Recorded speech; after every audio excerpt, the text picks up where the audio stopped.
اور آپ صلی اللہ علیہ وسلم نے ولیمے کے بارے میں فرمایا کہ سب سے بدترین ولیمہ وہ ہے جس میں مالداروں کو بلایا جائے وَيُتْرَكُ الْفُقَرَاء اور غریبوں کو چھوڑ دیا جائے۔ نکاح وہ ہے جو سہولت کے ساتھ آسانی کے ساتھ انجام پا جائے۔ تو اللہ کے نبی نے فرمایا کہ نکاح مسجد میں کیا کرو۔ اللہ گناہوں کا جب ارتکاب ہوگا، آج ہی حدیث پڑھی گئی فجر میں کہ جب یہ باتیں ہونے لگیں، اس طرح کے گناہ جب عام ہونے لگیں، تو پھر آسمان سے پتھروں کی بارش کے برسنے کا انتظار کرو، پہ در پہ فتنوں کے آنے کا انتظار کرو، جس میں کوئی نہیں بچ پائے گا۔ میرے محترم بزرگوں اور بھائیوں، گزشتہ کئی جمعوں سے، کئی ہفتوں سے یہ خاص موضوع چل رہا ہے کہ نکاح کو آسان کیسے بنایا جائے اور نکاح کی کیا شرعی حقیقت ہے اور اس کی کیا فضیلت ہے، اور اس تعلق سے ہمارے اندر پائی جانے والی خرافات اور رسومات، ان کی کیا حیثیت ہے، ان کی کیا شرعی حقیقت ہے اور ان کا حکم کیا ہے۔ اللہ پاک نے جو اسلام بطور دین کے دیا ہے وہ ایک مکمل ضابطۂ حیات ہے، وہ ایک مکمل نظام زندگی ہے۔ آپ کو زندگی کیسے گزارنا ہے، آپ کو زندگی کیسے جینا ہے، اسلام رہنمائی کرتا ہے۔ آپ کو گھر کیسے بسانا ہے، آپ کو گھر کیسے چلانا ہے، آپ کو خاندانی بقا اس کے تحفظ کا نظام کیسے کرنا ہے، ان سب چیزوں کے بارے میں دین اسلام پوری رہنمائی کرتا ہے۔ اللہ رب العزت کی طرف سے نکاح کا طریقہ رسول پاک صلی اللہ علیہ وسلم نے اس کو اپنے عمل کے ذریعے سے کر کے دکھایا، بتایا۔ گزشتہ جمعے میں کچھ بعض ناجائز اور غیر اخلاقی اور غیر انسانی رسموں کا ذکر ہوا تھا، جن کا چلن ہمارے مسلم معاشرے کے اندر عام ہے۔ جس برائی کو کوئی برائی نہیں سمجھتا، جس غلط رسم کو کوئی غلط رسم نہیں سمجھتا، اس لیے کہ وہ پرانے زمانے سے، پرانے دور سے چلتی چلی آ رہی ہیں۔ اس لیے اس کی قباحت اور اس کی برائی، اس کی شناعت کے بارے میں ہم جانتے نہیں ہیں۔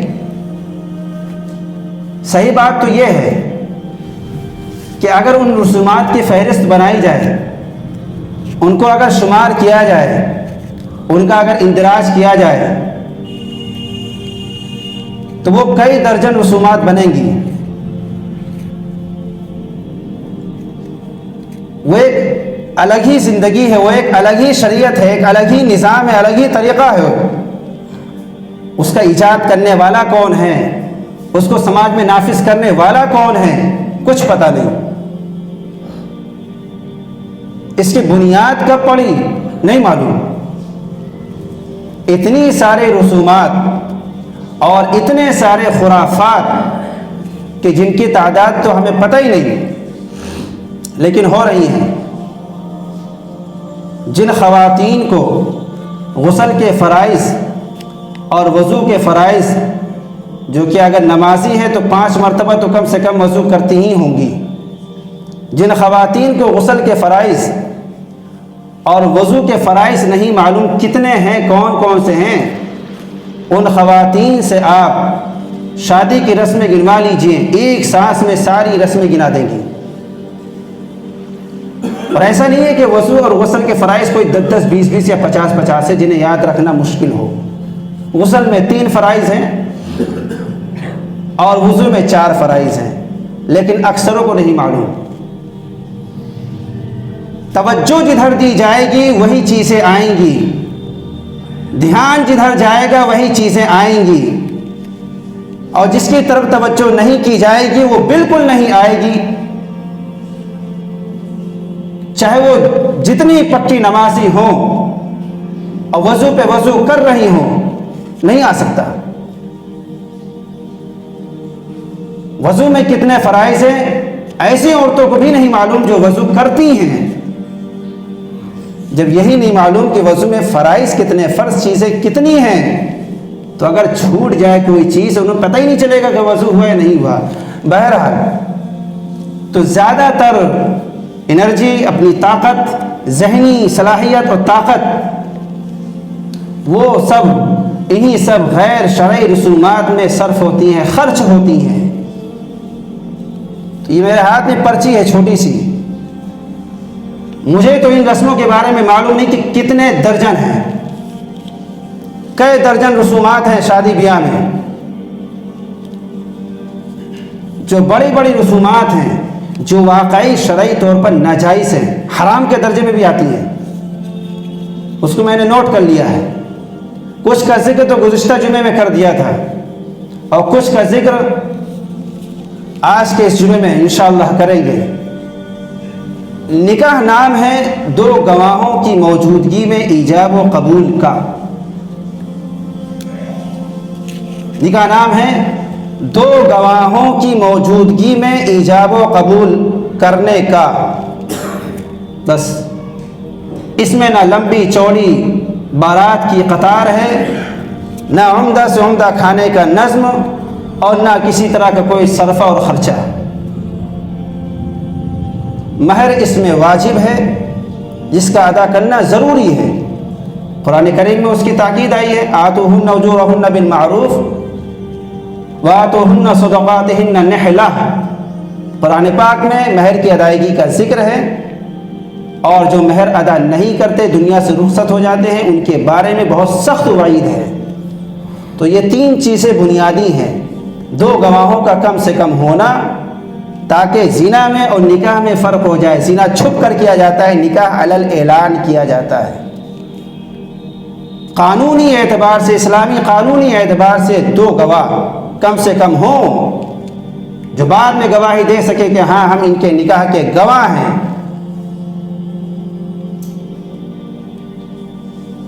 اور دوسرا ایجاب و قبول، کہ ایک طرف سے کہا گیا کہ فلاں کا نکاح آپ سے کیا جاتا ہے، آپ نے قبول کیا، اس نے کہا میں نے قبول کیا، اتنے مہر پہ، اسی کا نام نکاح ہے۔ اور یہ پنڈالوں میں نہیں ہوتا۔ اللہ کے نبی صلی اللہ علیہ وسلم نے فرمایا، اعلنوا هذا النکاح واجعلوه فی المساجد۔ نکاح کا اعلان کیا کرو اور اسے مسجدوں میں منعقد کیا کرو۔ آپ لوگوں نے بہت سی شادیوں میں گئے ہوں گے، بہت سی شادیوں میں شرکت کی ہوں گی، لیکن آپ ذرا بتائیں کہ آپ نے کتنے ایسے نکاح میں شرکت کی ہے کہ جن کا نکاح مسجد میں ہوا ہو؟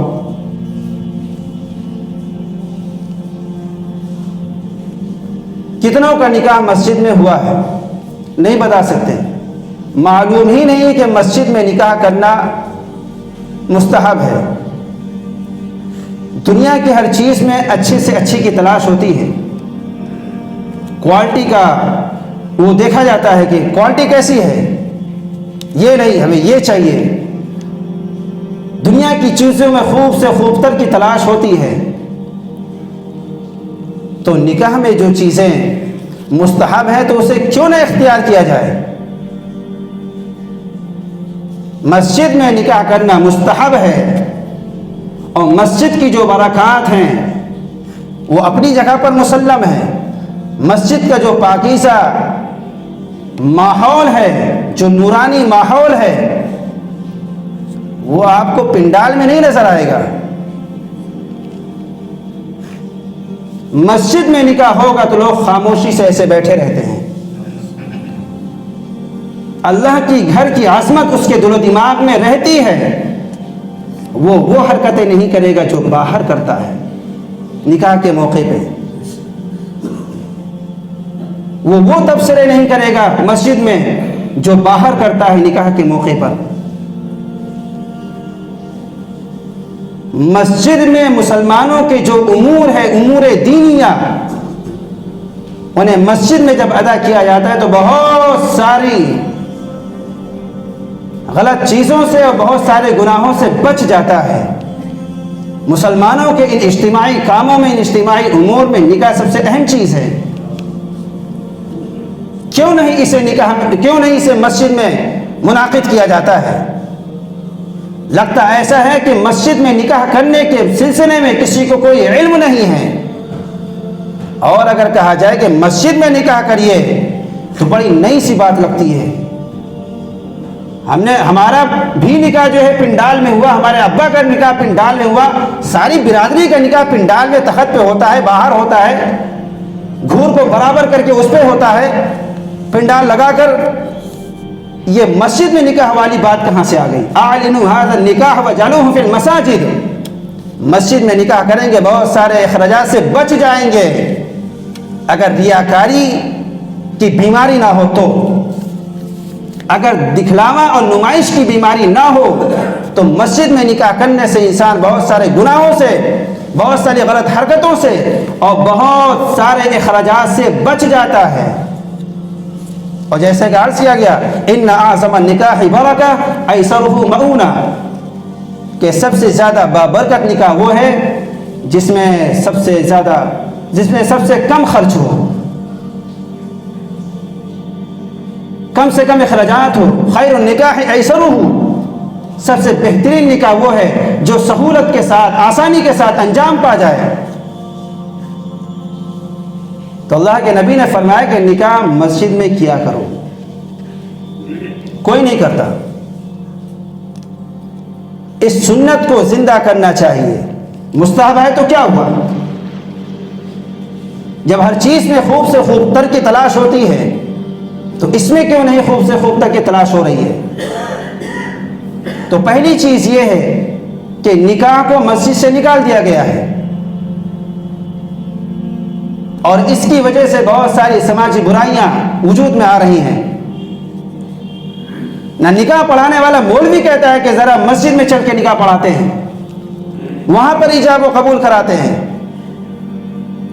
بغل میں رجسٹر دبائے بیٹھا رہتا ہے۔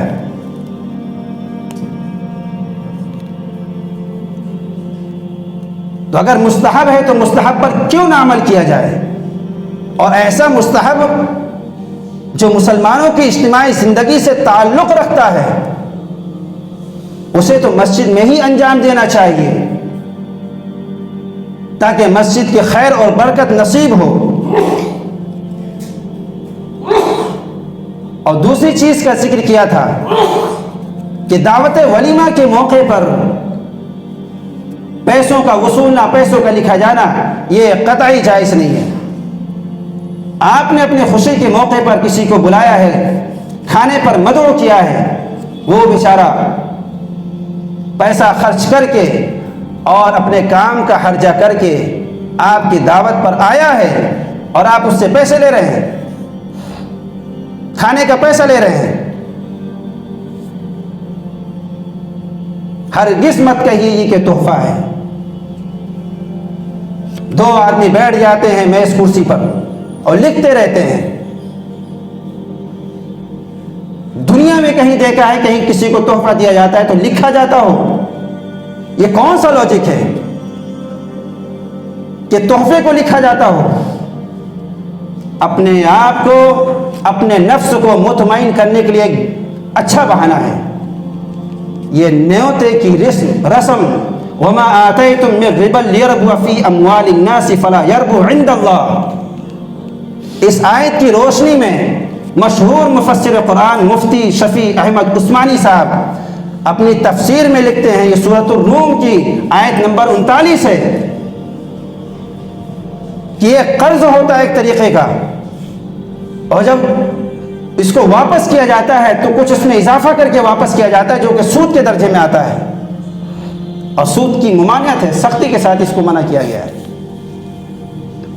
تو اس نیوتے کی حیثیت قرض کی ہے۔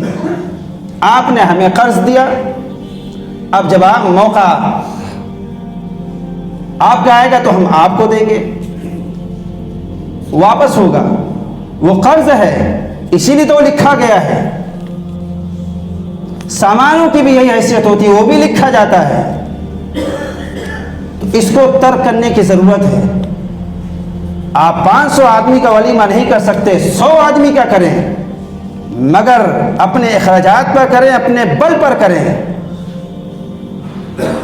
نیتوں کے پیسوں کی طرف نظر نہیں جانی چاہیے کہ ان سے ہمارا اچھا خاصا خرچہ نکل آئے گا۔ اور آپ صلی اللہ علیہ وسلم نے ولیمے کے بارے میں فرمایا کہ سب سے بدترین ولیمہ وہ ہے جس میں مالداروں کو بلایا جائے، وَيُتْرَكُ الْفُقَرَاء، اور غریبوں کو چھوڑ دیا جائے۔ ولیمے کی دعوت قبول کرنا یہ بھی حدیث سے ثابت ہے، اور اللہ کے نبی نے فرمایا اذا دعی احدکم الی الولیمہ فلیأتی بہا،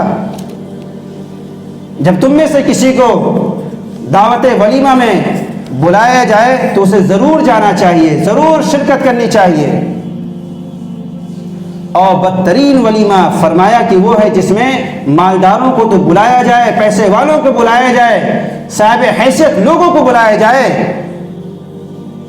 مگر غربا کو چھوڑ دیا جائے، انہیں نظر انداز کر دیا جائے۔ تو یہ چیز جو بڑی سوسائٹی کے لوگ ہوتے ہیں ان کے ہاں ٹائی والے لوگ زیادہ دکھتے ہیں، غربا ندارت، آپ نے فرمایا یہ شر الطعام ہے، یہ بدترین کھانا ہے، یہ بدترین ولیمہ ہے کہ جہاں سماج کے دبے کچلے لوگوں کو نظر انداز کر دیا جائے، انہیں چھوڑ دیا جائے۔ اور اسی طریقے سے بہت سے ایسے ناجائز امور انجام پاتے ہیں جو قرآن مجید کے کھلم کھلا صریح منافی ہے، اس کے خلاف ہے۔ جیسے کہ ہم نے عرض کیا کہ دولہا لڑکا نکاح کے بعد وہ گھر جاتا ہے، کیا اس دن 1 گھنٹے کے لیے سورۃ النور کے جو احکامات ہیں پردے کے سلسلے میں وہ اٹھا لیے جاتے ہیں؟ اس دولہے میاں کے لیے، اور جو گھر والے اسے اندر بلاتے ہیں ان لوگوں کے لیے پردے کے وہ احکامات 1 گھنٹے کے لیے اٹھا لیے جاتے ہیں؟ پردے کے احکام اس وقت اس پر نافذ نہیں ہوتے۔ یہ بد نظری کا گناہ کھلم کھلا ہوتا ہے، کھلم کھلا ہوتا ہے۔ جو مرد کسی غیر عورت کو، کسی اجنبیہ کو عام حالات میں دیکھتے ہوئے ڈرتا ہے، جو عورت، جو لڑکی ایک غیر محرم مرد کو، لڑکے کو عام حالات میں دیکھتے ہوئے ڈرتی ہے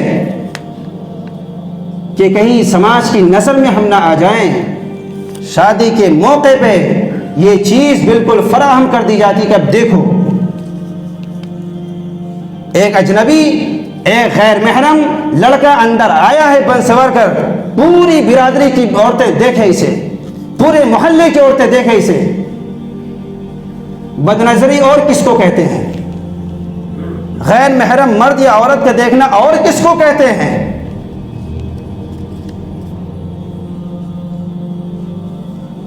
جب دین کی سمجھ ختم ہو جائے، دین کا احترام اٹھ جائے، اللہ اس کے رسول کی باتوں کی کوئی قدر و قیمت نہ رہ جائے، تو صریح حرام چیزیں بھی حلال دکھنے لگتی ہیں۔ اللہ رب العزت نے اپنے حبیب سے فرمایا قل للمؤمنین یغضوا من ابصارہم ویحفظوا فروجہم وقل للمؤمنات یغضضن من ابصارہن ویحفظن فروجہن، اے پیغمبر آپ کہیے مردوں، مومن مردوں سے اور مومن عورتوں سے کہ اپنی نگاہوں کو نیچی رکھا کریں اور اپنے شرمگاہوں کی حفاظت کریں۔ یہ سورۃ النور کی آیتیں ہیں،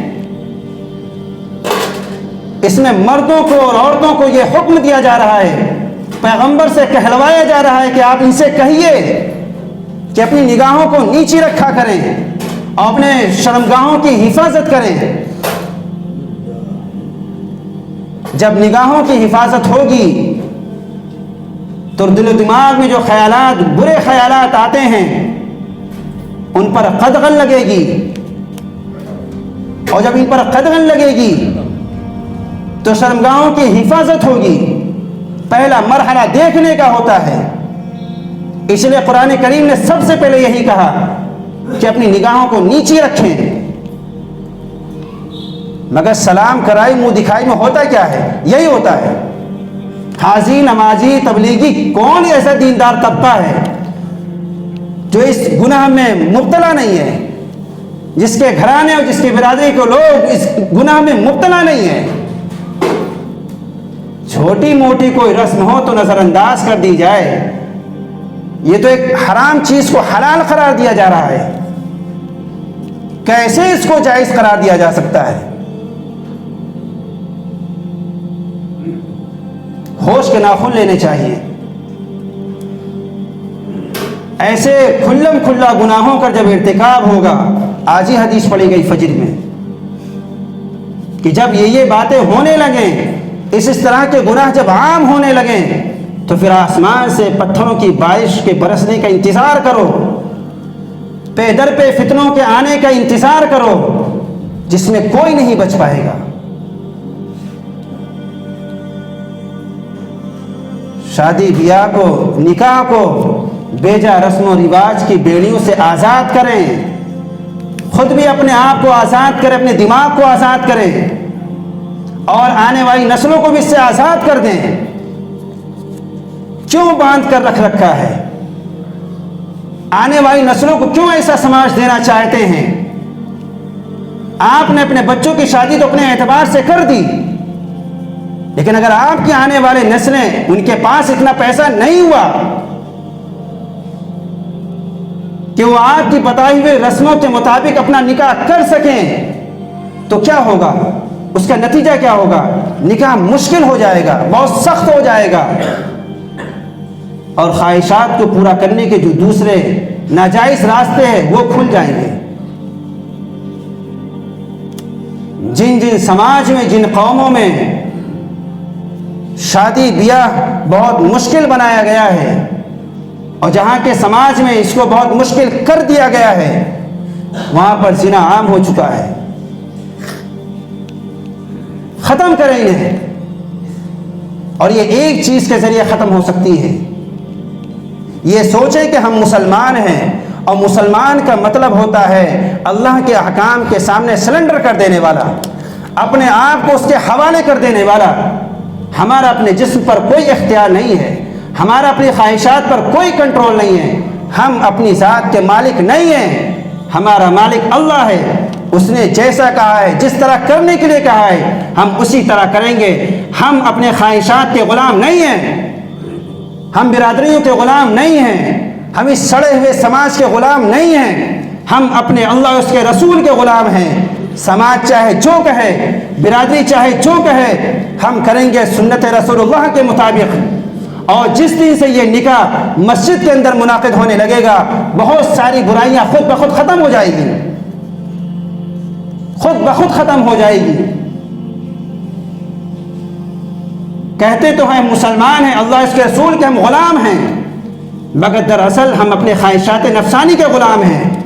شادی بیاہ جیسے مواقع پر لوگوں کی اس طرح کی غلام ہونے کا دعویٰ کرنا، یہ کھل جاتا ہے۔ اس وقت اس دعوے کی ساری پول کھل جاتی ہے، کون کتنا بڑا غلام رسول ہے اور کون کتنا بڑا اللہ کا بندہ ہے، کیونکہ ایسے مواقع پہ انسان اپنے خواہشات کے تابع ہو کر کام کرتا ہے۔ اس لیے ان بیڑیوں کو اتار کر پھینک دیجیے، اور سماج کو ان بندھنوں سے آزاد کریں، خود بھی آزاد ہو اور آنے والی نسلوں کو اس سے بھی آزاد کریں، تاکہ ان کے لیے ایک ایسا سماج ہو کہ جہاں پر اسلامی تعلیمات پر عمل کرنا ان کے لیے آسان ہو۔ ابھی تو ہم نے جہیز پہ کچھ بات نہیں کی، یہ ایک ایسا ناسور ہے، کینسر ہے سماج کا، جو شرعی اعتبار سے تو ناجائز ہے ہی ہے، ہندوستان کے قانون کے اعتبار سے بھی ناجائز ہے، سماجی اعتبار سے، قانونی اعتبار سے اور شرعی اعتبار سے اس جہیز کی کوئی ویلیو نہیں ہے۔ مگر ایسے رسم و رواج کو سماج کے اندر ٹھوس ٹھوس کر بھرا گیا ہے۔ انسان نکلنے کی کوشش کرتا ہے، نکل نہیں پاتا، اس سے آزاد ہونے کی کوشش کرتا ہے، آزاد نہیں ہو پاتا۔ ایک قدم آپ آگے بڑھاتے ہیں نکلنے کی، 10 لوگ آپ کو پکڑ کے پیچھے کھینچ لیتے ہیں۔ خبردار، اگر تم برادری کے بنائے ہوئے بندھنوں سے آگے بڑھنے کی کوشش کی، خبردار اگر تم نے سنت کا نام لیا اور سنت کے مطابق نکاح کرنے کی کوشش کی یا بات کی، ساری برادری تمہارا بائیکاٹ کرے گی، کوئی تمہارے یہاں نہیں آئے گا۔ افسوس، جن چیزوں میں بائیکاٹ کی دھمکی دینی چاہیے اس میں کہیں کچھ نہیں، ماتھے پہ کوئی سلوٹ نہیں، کوئی پریشانی نہیں، اور جہاں پر دھمکی دینا سراسر ناجائز گناہ ہے وہاں پر دھمکی دی جاتی ہے، برادریوں کی دھمکی، خاندانوں کی دھمکی، سماج کی دھمکی۔ تو صحیح معنوں میں ہم ذہنی غلامی سے آزاد نہیں ہو سکے۔ ہم چاہے جتنا آگے بڑھنے کی اور ہوا میں اڑنے کی کوشش کریں، جتنی ترقی کر لیں، دراصل ہمارا ذہن و دماغ ابھی بھی غلام ہے، سماج کی بندشوں میں جکڑا ہوا ہے۔ اس سے آزاد ہونا اتنا آسان نہیں ہے، لیکن اگر مرد و نوجوان تہیا کر لیں تو بالکل آسان ہے۔ کون ہوتا ہے ہمیں سیکھ دینے والا کہ تمہیں ایسا نہیں ایسے کرنا ہے؟ کون ہوتا ہے کہ ہمیں یہ بتائے کہ تمہیں نکاح کیسے کرنا ہے، تمہیں خاندان آباد کیسے کرنا ہے، تمہیں گھر کیسے آباد کرنا ہے؟ سماج ہوتا کون ہے ہمیں بتانے والا؟ اللہ کے نبی صلی اللہ علیہ وسلم نے ساری چیزیں بتا دی، اب سماج کون ہوتا ہے ہمیں بتانے والا؟ اس لیے ہم کوئی اس کی پرواہ نہیں کرتے، بالکل توجہ نہیں کرتے کہ لوگ کیا کہیں گے۔ ہمارے یہاں جتنی شادیاں ہوئی کہیں بھی نہیں ہوتا، نہیں، نہ دیتے ہیں اور نہ کسی سے لیتے ہیں۔ کوئی تو آ کے پوچھے کہ آپ کیوں نہیں دیتے یا آپ کیوں نہیں لیتے، تو پھر موقع ملے اسے بتانے کا، ہم اس لیے نہیں دیتے نہ اس لیے لیتے ہیں۔ اس چیز کو ختم کرنے کی ضرورت ہے، اس کو ختم کریں گے تو آسان ہو جائے گا۔ اللہ تعالی ہم سب کو سمجھ کے توفیق نصیب فرمائے۔